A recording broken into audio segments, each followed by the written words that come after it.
થોડોક અવાજ વધારજો ને, બહુ ઊંચેથી બોલવું પડે છે એટલે.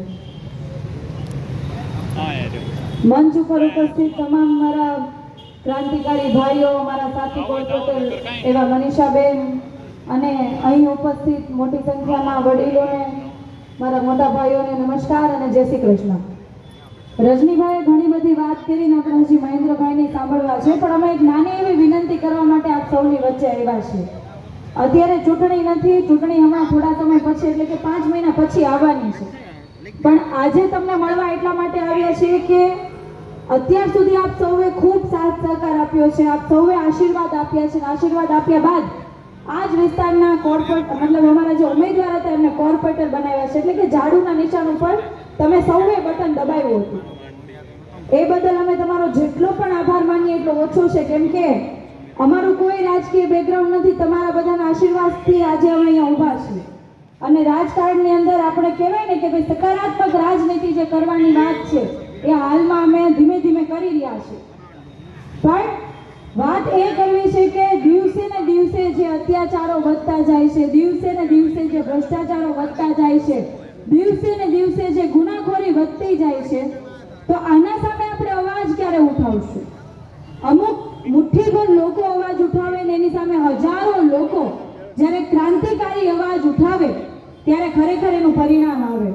તમે જુઓ, સુરતની અંદર રોજે આપણે પેપર વાંચીએ, સોશિયલ મીડિયામાં જોઈએ તો આપણને ખબર પડે કે આત્મહત્યાના બનાવો દિવસે ને દિવસે બને છે, સામૂહિક આત્મહત્યાના બનાવો બને છે, દુષ્કર્મની ઘટનાઓ બને છે, દિન દહાડે દીકરીઓના ગળા કપાઈ જાય છે. કતારગામની અંદર હમણાં થોડા સમય પહેલા 17 વર્ષના છોકરાને ખાલી દારૂ માટે 20 રૂપિયાના દારૂ માટે એમને મારી નાખવામાં આવ્યો. તો આવી ઘટનાઓ કેમ બને છે? આ બાબતે કેમ હજી પણ આપણે બોલતા નથી? જ્યાં સુધી બીજાના ઘર સુધી આવી ઘટનાઓ બને છે ત્યાં સુધી આપણે ઘરે કહેવાય ને કે આપણા ઘરે બેઠા બેઠા જોઈએ છે. એ સમય પણ દૂર નથી કે એવી ઘટનાઓ આપણા ઘર સુધી પણ પહોંચી જશે. એક સમય હતો કે જ્યારે દારૂ એકદમ કહેવાય ને કે આપણે બોલીએ તો એમ કહેવાય કે ભાઈ જાહેરમાં એની ચર્ચા ના કરાય કે ભાઈ દારૂ વેચાય છે, દારૂ મળે છે, દારૂ પીવાય છે. પણ આજે એ સમય આવી ગયો છે. આજે ગલીએ ગલીએ દારૂ, આપણે કહેવાય ને કે બધાને ખબર હશે કે કયા વિસ્તારની અંદર ક્યાં દારૂ મળે છે અને ક્યાં દારૂ પીવાય છે, ક્યાં દારૂ કેટલો વેચાય છે, કઈ ક્વોલિટીનો વેચાય છે, તમામ વસ્તુની ખબર. એટલે એટલું નોર્મલ થઈ ગયું છે. પણ અત્યારે દુઃખ એ વાતનું છે અને દુઃખ હોવું જોઈએ આપણને સૌને. એ ચિંતા પણ હોવી જોઈએ કે જે 15 થી 20 વર્ષ પહેલા ટીવીની અંદર તમે બધાએ જોયું હશે, જે ફિલ્મની અંદર, મૂવીની અંદર આપણે જોતા ડ્રગ કે જે વ્હાઈટ કલરનું પડીકું હોય, ગાંજો વ્હાઈટ કલરનું પડીકું હોય, પાવડર જેવું હોય, પરંતુ આજે એ પણ કોમન થઈ ગયું છે. એ પણ ખૂબ મોટી માત્રામાં વેચાઈ રહ્યું છે અને એનો શિકાર આપણા જ યુવાનો થઈ રહ્યા છે, છતાં પણ આપણે ચૂપ છીએ.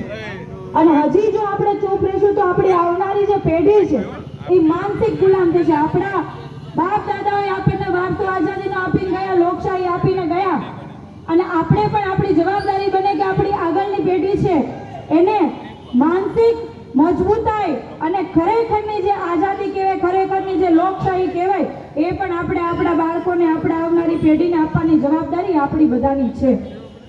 બધી ઘણી બધી વાત રજનીભાઈ કરી, પણ હું ખાલી સુરતની વાત કરું તો સુરતની અંદર અમે રોજે રોજ જે પણ વિષય ઉપર ચર્ચા કરીએ એમાં ક્યાંક ને ક્યાંક કૌભાંડ, ક્યાંક ને ક્યાંક ભ્રષ્ટાચાર છુપાયેલો હોય. હમણાં તાજેતરની વાત કરું તો અમે રોડના ખાડાઓ વિશે માહિતી માંગેલી, અને આ માહિતી એવું નહીં કે અમે બોલીએ છીએ, પણ આ માહિતી અમને સુરત મહાનગરપાલિકાએ ઓન રેકોર્ડ આપેલી કે ભાઈ સુરતની અંદર કેટલા ખાડા પડ્યા, કેટલા રસ્તાઓ પર ખાડા પડ્યા, એક ખાડા દીઠ કેટલો ખર્ચો થયો. તો એનો એક ખાડા દીઠ અમે ખર્ચો જોયો તો ખબર પડી કે એક ખાડા દીઠ ખર્ચો 60,000 નો, એટલે કે એક ખાડો 60,000 રૂપિયાનો. તમે વિચાર કરો કયા લેવલનો ભ્રષ્ટાચાર થાય છે. અને ઉપરથી આખા ગુજરાતની અંદર તમે જો કેવા રસ્તાઓ છે. અને ભાજપના મંત્રીઓ, તમે જો ગઈકાલનું મેં નિવેદન સાંભળ્યું, ભાજપના મંત્રી જાહેર મંચ ઉપરથી એવું કહે છે કે ભાઈ નાગરિકોએ ખાડાઓ જાતે પૂરી દેવાના હોય, આવી ફરિયાદો નગરપાલિકા સુધી કરવાની ના હોય, તો આ મંત્રીઓએ શું મંજીરા વગાડવાના? જો પબ્લિક ખાડા પૂછે તો સાચી વાત કે ખોટી વાત? પણ આવું બોલશે કોણ? આપણે સૌએ બોલવું પડશે. હવે ગોપાલભાઈ જેમ કહે ને કે ભાઈ પડશે, એટલા માટે જગાડવો પડશે કે જો હવે નહીં જાગીએ તો આવનારી પેઢી કહેવાય ને માનસિક ગુલામ થશે. કઈ વાતની વાત કરું કે ક્યાં ભ્રષ્ટાચાર નથી થતો? હરેક જગ્યા પર પેલા રોડ બને એમાં ભ્રષ્ટાચાર થાય, પછી થીંગડા લાગે એમાં ભ્રષ્ટાચાર થાય, પછી યાદ આવે ગટર લાઈન નાખવાની બાકી હતી તો ગટર લાઈન નાખવામાં ભ્રષ્ટાચાર થાય, પછી પાછું યાદ આવે રોડ પાછો બનાવે, પાછું યાદ આવે પાણીની લાઈન નાખે. તમે વિચાર કરો, સુરતની અંદર સુરતના લોકો કહેવાય ને આપણે સૌ સૌરાષ્ટ્રમાંથી અહીંયા આવ્યા છીએ, અહીંયા આપણે વસ્યા છીએ કે આપણે આપણા પરિવારને કંઈક વિકાસની ગતિએ આપણે ક્યાંક આગળ લઈ જઈએ, આપણા પરિવારનું ગુજરાન ચલાવીએ. પણ ખરેખરની પરિસ્થિતિ કેવી છે કે સવારમાં 7 વાગે ઉઠીને ટિફિન લઈને જઈએ તો આપણે પહેલા તો અડધી પોણી કલાક ટ્રાફિકનો સામનો કરવાનો, ત્યાર પછી આ મોંઘવારીની સામે આપણે ઝઝૂમવાનું, દિવસ રાત કામ કરવાનું, સરકારને ટેક્સ ભરવાનો, અને છેલ્લે આપણે આવા મંત્રીઓના નિવેદન સાંભળવાના, જાતે ખાડા પૂરી લેવાના.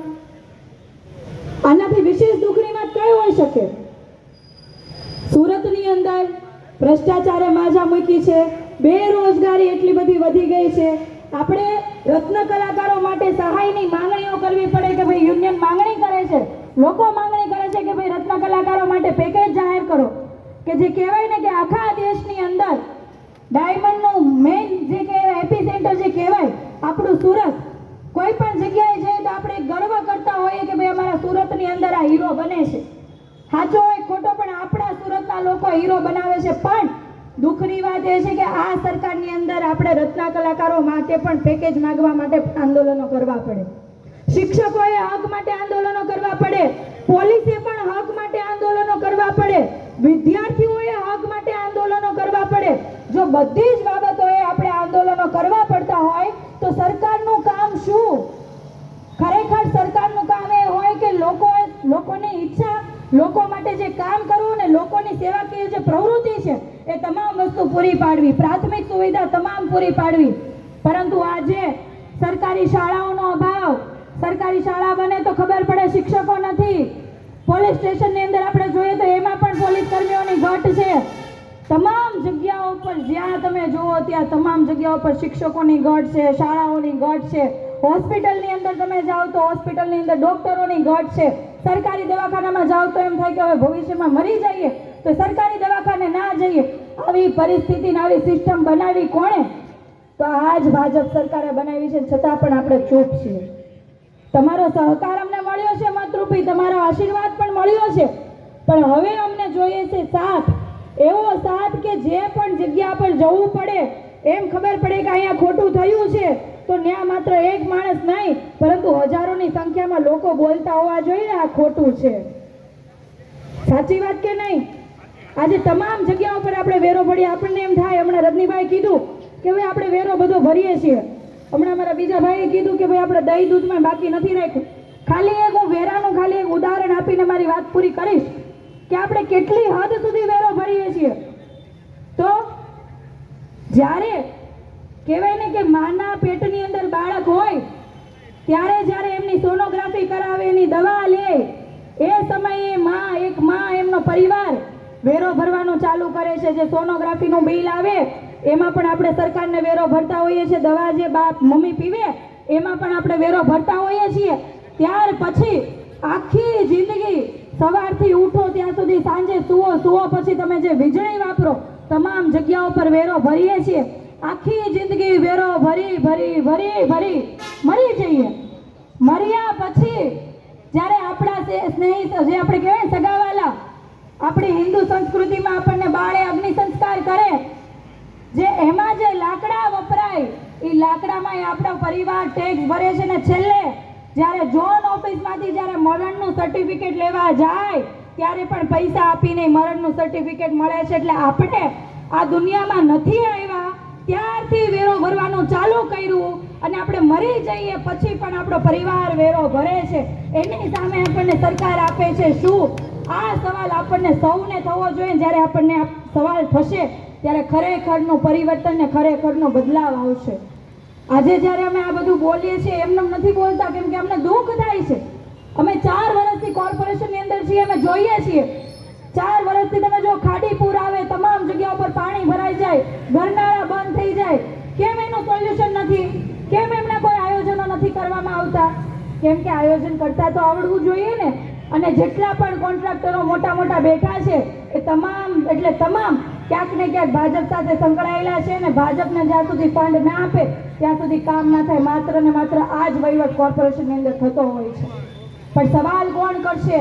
સવાલ માત્ર વિપક્ષ તરીકે અમે કરીએ એમ નહીં, પરંતુ જ્યારે 1000 લોકો બધા પોતાના ટેક્સનો હિસાબ માંગતા થશે ત્યારે ખરેખરનું પરિવર્તન આવશે.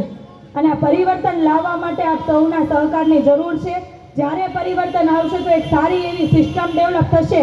અને કહેવાય ને કે ભાઈ અમે જ્યારે આમ આદમી પાર્ટીમાં નહોતા જોડાણા ત્યારે દૂરથી જે રાજકારણ જોતા તો ક્યારેક એવો વિચાર આવે ને આપણે શેર કર્યો હોય ને કે ભાઈ કોઈ પાર્ટી સાથે જોડાવું છે અને આમાં ઘણા બધાના અનુભવ પણ હશે. તો જે કહેવાય ને કે અમુક ખેરખા હોય ને કોઈ ભાજપ સાથે જોડાયેલા હોય એવું કહે છે કે ભાઈ આ લોકો સામે શું લડવાનું, ફરિયાદો થશે, આપણે પરિવાર લઈને બેઠા છીએ, આપણા નાના નાના દીકરા છે, દીકરી છે, એમનું આપણું ગુજરાન ચલાવવાનું છે, છોકરા બહાર ભણવા જતા હોય, ધંધા રોજગારે જતા હોય, ધંધો ભાંગી જશે, એવો ડર બતાવવામાં આવે ને આપણને રાજકારણથી દૂર રાખવામાં આવે કે આપણે રાજકારણ નથી કરવું. ખરેખર આ ભારત દેશ યુવાઓનો દેશ છે અને આ દેશ ઉપર આપણે એમ ગર્વ કરીએ કે ભાઈ અમારો ભારત દેશ યુવાનો દેશ છે. પરંતુ દુઃખની વાત એ છે કે રાજકારણની અંદર યુવાનો નથી. રાજકારણની અંદર યુવાનો ખૂબ દૂર રહે છે. એનું કારણ એ છે કે ક્યાંક ને ક્યાંક એમને ડર બતાવવામાં આવ્યો છે. અને જ્યાં સુધી સારા યુવાનો, સારા લોકો, ભણેલા ગણેલા લોકો રાજકારણથી દૂર રહેશે ત્યાં સુધી આ જે અભણ લોકો 4 પાસ 8 પાસ અને જેમનામાં બિલકુલ આવડત નથી એવા લોકો આપણા ઉપર રાજ કરશે અને આખી સિસ્ટમની પથારી ફેરવતા રહેશે. આપણા ટેક્સના પૈસાનો ભ્રષ્ટાચાર અને પોતાના ખીચા મજબૂત કરશે. એટલા માટે આપ સૌને અમે આહવાન કરીએ છીએ અને કહીએ છીએ કે આવો આ સકારાત્મક રાજનીતિમાં, બદલાવની રાજનીતિમાં અને ખરેખર લોકો માટેની જે કહેવાય ને કે પરિવર્તન કરવા માટેની રાજનીતિમાં આપ સૌ જોડાઓ અને આપ સૌ સહયોગી બનો. એક પરિવર્તન માટેની એક મજબૂતાઈ આપો. અને જોડાવા માટે આમાં આપણને મિસકોલ નંબર પણ આપેલો છે, એમાં મિસકોલ કરી શકો છો. કતારગામ આપણું કાર્યાલય છે ત્યાં પણ આવી શકો છો.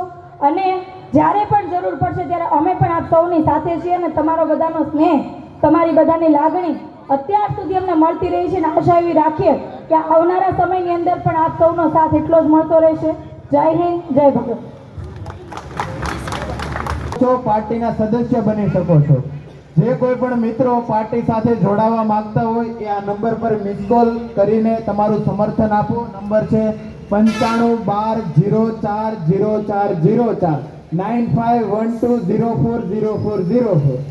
બધા જ મિત્રોને વિનંતી, બધા જ વડીલોને વિનંતી કે આ નંબર પર મિસ કોલ કરીને અમને સમર્થન આપો. તમારા સમર્થનની અમને જરૂર છે. હવે આપણા કાર્યક્રમને આગળ વધારતા આપણા પ્રદેશના સંયુક્ત સચિવ મહેન્દ્રભાઈ નાવડિયાને વિનંતી કરીએ કે પોતાનું વક્તવ્ય રજૂ કરે. મહેન્દ્રભાઈ નાવડિયા.